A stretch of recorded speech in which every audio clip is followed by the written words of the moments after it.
देखिए, नब चुनाव में जिस तरीके से भोपू का शोर उठा था, आज 25 तारीख को यानी कि भोपू का शोर थम जाएगा, यानी कि चुनाव प्रचार आज शाम 5 बजे बंद हो जाएगा और अब 27 तारीख को मतदान होना है। उसकी तैयारी में तमाम लोग लग जाएंगे, लेकिन शाम 5 बजे तक जिस तरीके से प्रचार प्रसार पूरा किया गया और आज तमाम जो लोग हैं, प्रत्याशी हैं, कोई रोड शो कर रहा है, कोई शक्ति प्रदर्शन कर रहा है, कोई डोर टू डोर कर रहा है, ये शाम 5 बजे तक का और समय इनके पास है। उसके बाद जो करेंगे, एक एक आदमी के घर घर जाकर के मैन टू मैन मिलेंगे और मैन टू मैन जाकर के लोगों को वोटों की अपील की जाएगी।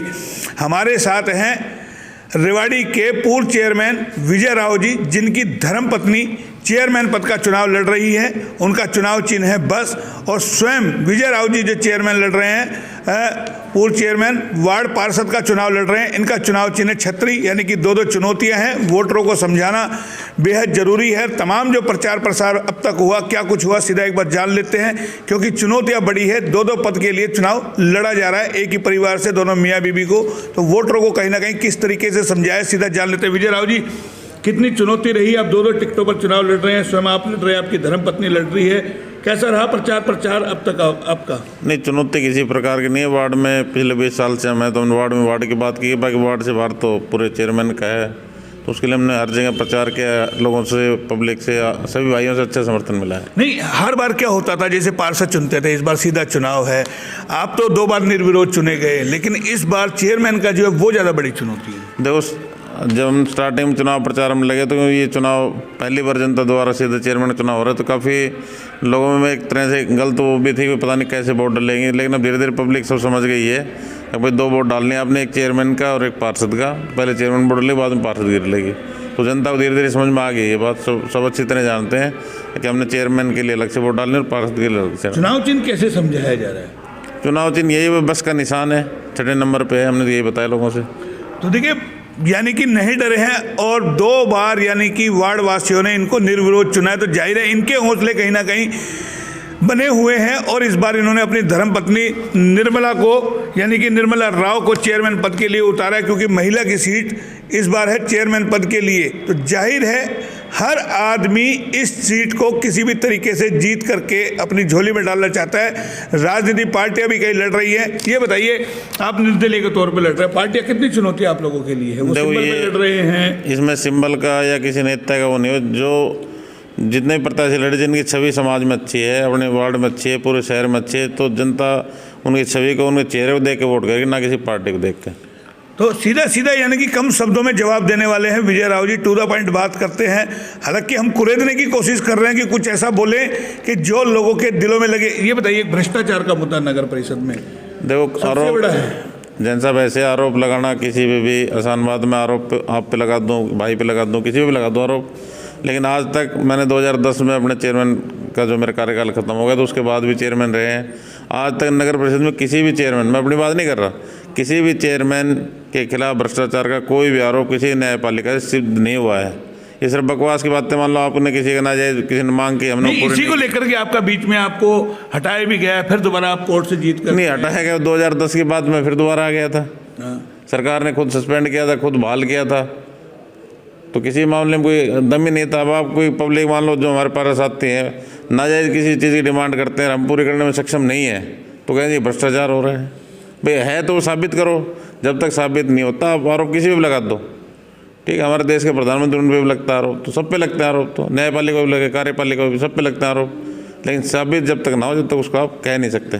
HR न्यूज पर जो लोगों की डिमांड थी, सीधा आज वो सवाल भी हमने विजय राव जी से कर दिया। लोग जान रहे थे कि नगर परिषद में भ्रष्टाचार को लेकर के कौन जवाब देगा, सीधा कह दिया आरोप लगाना आसान है, लेकिन उसको सिद्ध करना बहुत मुश्किल है। राजनीति है, राजनीति में आरोप प्रत्यारोप चलते रहते हैं।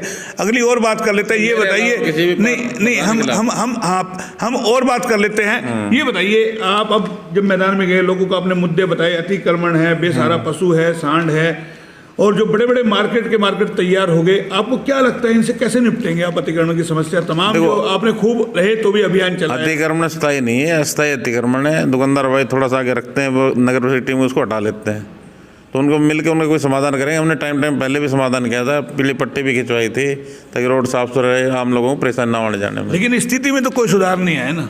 अब 10 साल हो गए हमने तो कार्यकाल छोड़े हुए। वही कह रहे हैं जैसे बाजार में बाहरी वाहनों की एंट्री, आपने देखा होगा किस तरीके से लोग दुकान 8 फुट की सामान 16 फुट लगाते हैं, बड़े बड़े मार्केट तैयार हो गए, एम्बुलेंस वहाँ घुस नहीं सकती। नहीं लगता जो वादे आप लोग कर रहे हैं कहीं ना कहीं बड़ी चुनौती आप लोगों के सामने होगी कि वादे तो आपने कर दिए, निपटेंगे कैसे, सौंदर्यीकरण होगा कैसे? बड़े बड़े दावे पहले किए गए, नहीं हुआ कोई सौंदर्यीकरण। सभी दुकानदार भाइयों को विश्वास में लेके उनकी सलाह मान के भाई आप लोग किस तरह से हमारा सहयोग कर सकते, उनके सहयोग से ही काम करेंगे। रेहड़ी वालों से कैसे निपटेंगे जो एक समस्या बाजार की है?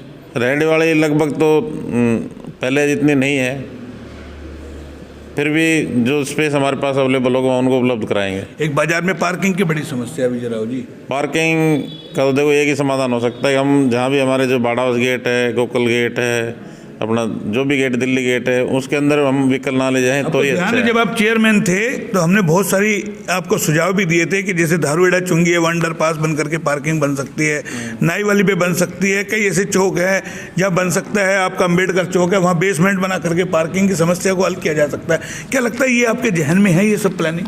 जब 2010 और 2020 10 साल कार्यकाल होगा, मेरे कार्यकाल खत्म हुए, उस दौरान व्हीकल मेरे इस दौरान में काफ़ी बढ़ोतरी हुई है। उस टाइम इतने व्हीकल नहीं थे, आप भी महसूस कर रहे होंगे। उस टाइम आप नगर परिषद में जाते थे तो मुश्किल से एक आध कार आती थी, नहीं सारे स्कूटर मोटरसाइकिल पे पैदल लोग आते थे। आज आप देखो नगर परिषद में ही कम से कम 20 गाड़ियाँ खड़ी रहती हैं। तो हल क्या है? जो आप तो चेयरमैन रहे नगर परिषद की, पार्किंग का समाधान कराएंगे।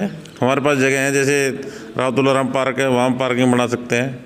इधर सिविल हॉस्पिटल के साथ साथ हम अंदर स्पेशली अंडरग्राउंड पार्किंग बना सकते हैं, तो इसका करेंगे प्रयास। एक आपको पता है अम्बेडकर चौक से जब हम सर्कुलर रोड पे जाते हैं दोनों साइडों में हॉस्पिटल हो गया और हॉस्पिटलों के पास पार्किंग है नहीं, तमाम जो उन्होंने सड़क पे रोका हुआ है, एक आप अपनी बाइक निकालने में आपको आधे घंटे का समय लग जाता है। कैसे निपटेंगे इन सबसे? उनको भी समझाएंगे भाई आप नज़दीक कहीं भी अपना खाली प्लाट किसी का उसको किराए पर लो, कैसे भी लो, यहाँ रोड पर ना खड़ा करके, जितना रोड पे खड़ा करोगे जिससे किसी आम आदमी को परेशान ना, व्हीकल आने जाने में दिक्कत ना हो। तो देखिए हर सवाल का हमने जवाब मांगा जो HR न्यूज़ से, और HR न्यूज़ ने आपसे वादा किया था जैसे ही ये चुनाव प्रचार थमेगा हम तमाम प्रत्याशियों से यानी कि एक सवालों का जवाब लेंगे, क्योंकि शहर की समस्याएं बड़ी हैं और उम्मीदें ज़्यादा हैं लोगों की। शहर परेशान है, कई समस्याओं से जूझ रहा है।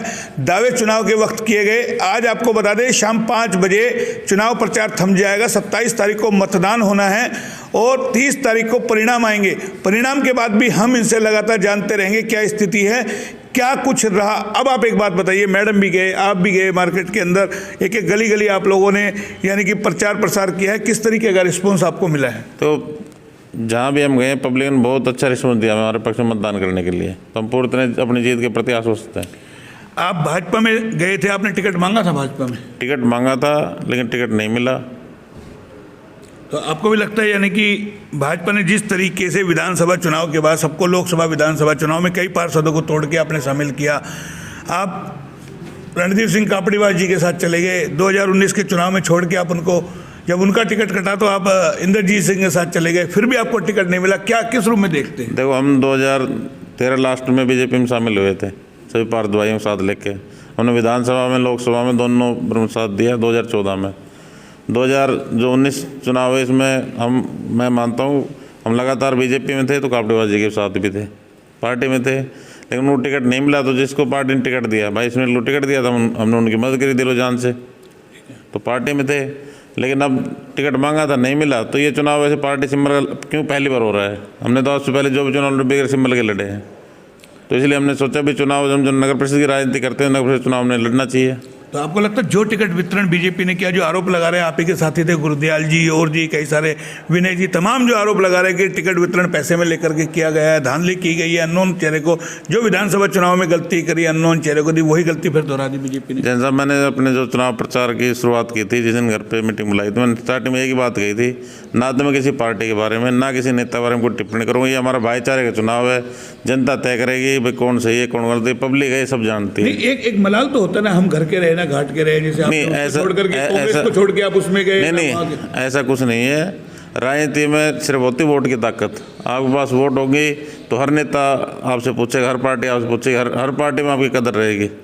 जब तक आपके पास अपना वजूद होना चाहिए आदमी के पास, पार्टी आपके साथ। चलिए अब हम ये जान लेते हैं, अब तमाम प्रचार प्रसार बंद हो गया, सब कुछ आज हो जाएगा, कहाँ खड़ा पाते हैं विजय राव जी और उनकी धर्मपत्नी को अपने आप? देखो मेरा तो जो हमने पूरा घूम के देखा है उस हिसाब से ये लगता है हम जीतेंगे। तो देखिए सीधा सीधा कह दिया है चुनाव जीतेंगे, प्रचार प्रसार किया, तमाम जो यानी कि आपको कंट्रोवर्सी के बयान हैं उनसे बचने की सीधी सीधी कोशिश करते हैं, किसी के बारे में कुछ कहना नहीं चाहते हैं, सीधा कह दिया, काम बोलता है और दिखता है जो क्या कुछ हो रहा है, बोलने को साफ तौर पे मना कर दिया। लेकिन आज आपको बता दें, शाम 5 बजे चुनाव प्रचार थम जाएगा। 27 तारीख को मतदान होना है, 30 तारीख को परिणाम आएंगे। क्या कुछ आता है वो अब देखने वाली बात होगी। कैमरा पर्सन पंकज के साथ मोहन लाल, HR न्यूज, रेवाड़ी।